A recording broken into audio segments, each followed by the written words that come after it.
every game is Game of the Year. With the Game Awards on the horizon and 2025 coming to a close, there's been a lot of discourse and arguing online about which 2025 video game is most deserving of Geoff Keighley's flagship award. Video games. It seems like a lot of games like Expedition 33, Ark Raiders, Death Stranding 2, Donkey Kong Bananza and Silksong, just to name a few, are finding themselves at the centre of heated debates and media coverage, and this isn't a new thing either. It feels like award season debates have been a dominant force within the games journalism cycle for a good decade or so now. But recently, I've been wondering if any of that actually means anything at all. By that, I mean to say, what if every game is Game of the Year anyway?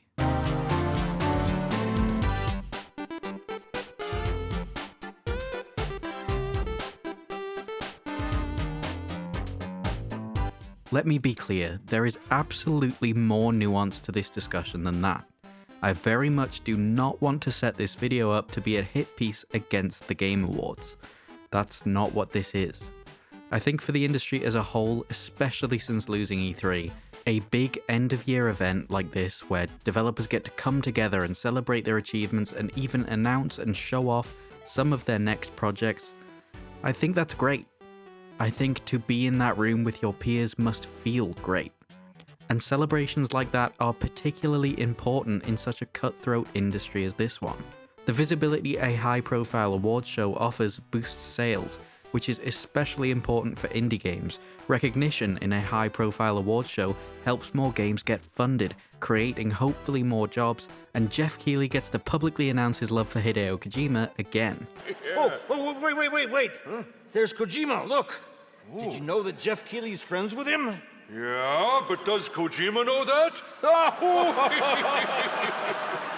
I don't wish to bring any of that, the importance of the Game Awards to the industry, into question here. I'm not a developer, and I'm definitely not qualified to speak on it. What I am is someone who loves video games. A person who really passionately believes in the medium as a means of doing good. There are countless videos on this channel about that, and how important I think that is in the chaos of modern life. And as someone who loves playing games, loves talking about games, loves hearing more about games, I can't help but feel like on our end, the player end, and even the games journalism end, maybe we're viewing these events all wrong. There seems to be a myth online in discussions like this that is continually perpetuated in headlines and articles everywhere, that whatever wins Game of the Year at the Game Awards is the one true, objective Game of the Year, as if that is even a thing. It's the reason so many respond with anger when their Game of the Year doesn't win or get nominated.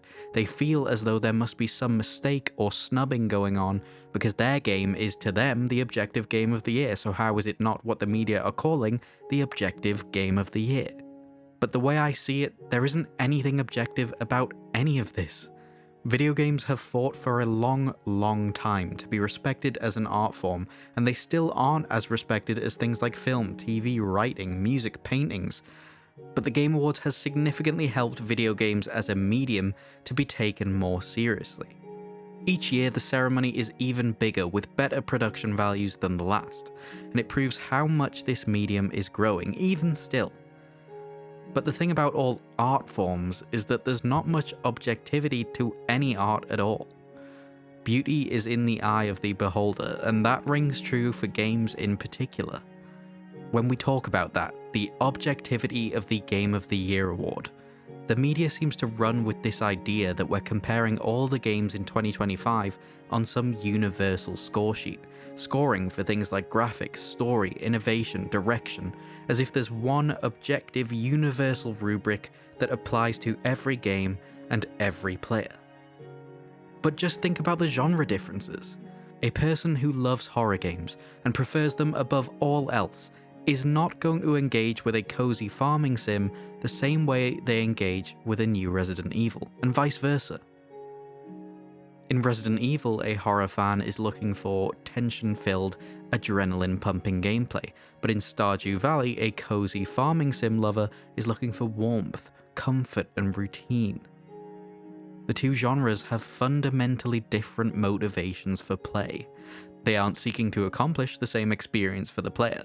Like, if I loved horror games more than anything else, and I played Stardew Valley, and I evaluated it based on what I value in my games, like tension and fear, I would think it was terrible compared to Resident Evil. But that also wouldn't be fair to Stardew Valley, because it wasn't seeking to offer me any of that in the first place. I guess what I'm trying to say is that if you took 100 players at random and asked them each to come up with an ordered list of criteria for what they value in video games, you'd likely get 100 different lists.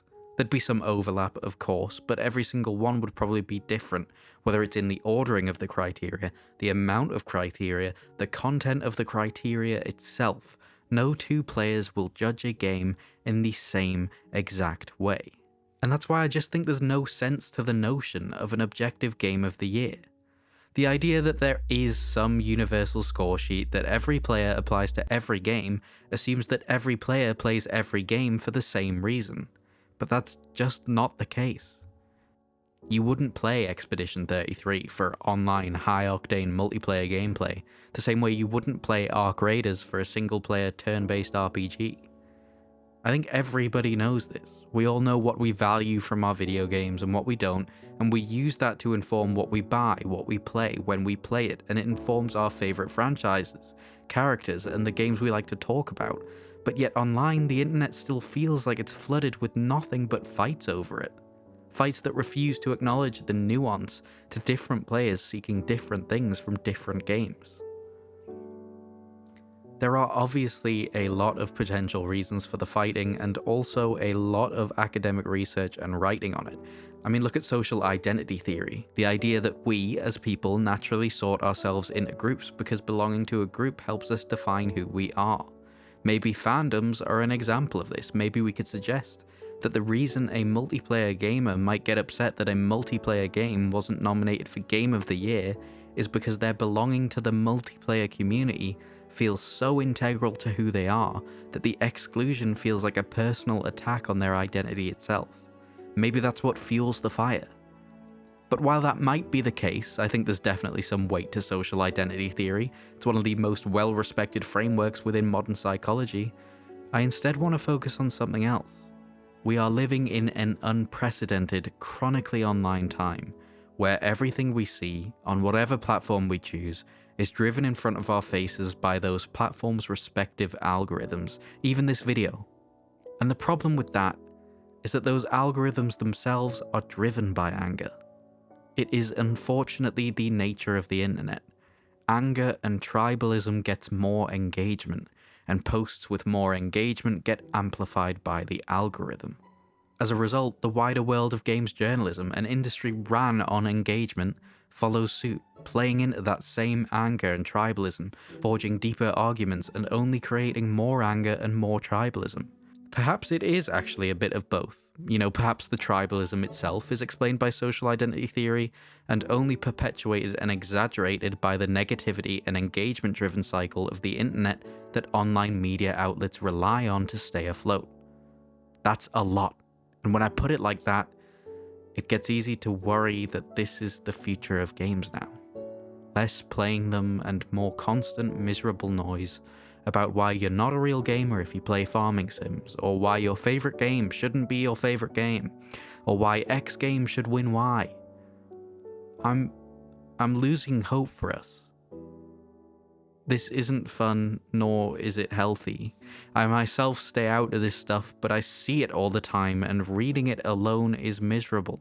Life is hard enough as is, and the infighting about these games that are supposed to help us all escape all of that for a moment, it makes it even worse. It's horrible. But call me an optimist if you want, but I just can't accept that. Because in those moments, if I just close whatever app I'm on and go talk to people on Discord, in the comment section on my videos, in real life even, all I ever find is people who just want to talk about their favorite games with you if you're willing to listen. And suddenly I'm filled with hope again. And I start to wonder if this miserable fighting was anything that any of us ever cared about at all. Because if you look, beyond the negativity that the social media algorithms promote the most, you'll see it. Endless posts from endless people positively gushing about their respective comfort game, because as it turns out, every game is someone's comfort game. Endless posts from endless people talking about how different games saved their lives. Endless posts from endless players reminiscing about their respective first ever video game. Endless posts from endless devs brimming with pride over the art they've spent years crafting. Endless posts from endless players gushing over their respective game of the year, because as it turns out, every game is someone's game of the year. And I think this is the beauty of games, and art in general. As players, our tastes, experiences, and emotions are all unique to us as individuals, because no two humans are the same. But there is beauty in our differences, and connections to be forged by talking to each other about them. The Game Awards are really important for the industry, and it's always nice to see the devs we personally care the most for celebrated with a win in front of their peers and the industry as a whole. But it's also just nice to see any devs celebrated like that at all. It supports a brighter future for devs, for games, and for players. But I just think we shouldn't treat the Game of the Year award, nor the Game Awards in general, as some objective, universal thing to argue and bicker about. And I have to believe Geoff Keighley wouldn't want us to either. Instead of arguing, I think instead we should all take it as an opportunity to celebrate our favourite games of the year with each other, and to share the experiences within games this year that made them so special to us. I think if we were all willing to talk with one another, to listen to one another, to respect each other, and to forge new connections despite our differing opinions on games, then maybe then everybody wins. The games, the devs, and us, the players. Because in the end, it isn't the trophies at the Game Awards that matter. It's the fact that we celebrate at all. That's what matters. Spreading love and positivity and fostering a healthier future for games, all games, even those that might not speak to us as individuals alone. And I'd love it if we could start in the comments down below. I want to hear about your favourite games and experiences with games this year. Whether they came out this year or you only got around to playing them this year, it doesn't matter to me. I'd just love to hear all about them. I love talking about games, and I'd love to share some of my own too. Every game is Game of the Year. Not because every game is the best, but because every game mattered to someone when they needed it the most. Thank you so much for watching this video. Just to quickly mention, I don't want to come across like I'm against debate and criticism within games journalism or online discussion. I think there's plenty of room for that. I just think it has to be healthy. I don't think criticism nor debate should be delivered in the form of putting someone else down, whether that's a player or a dev, that's all. Furthermore, I know I sounded pretty bleak about the state of games journalism right now, but I just want to let you know that I do still have some hope for it.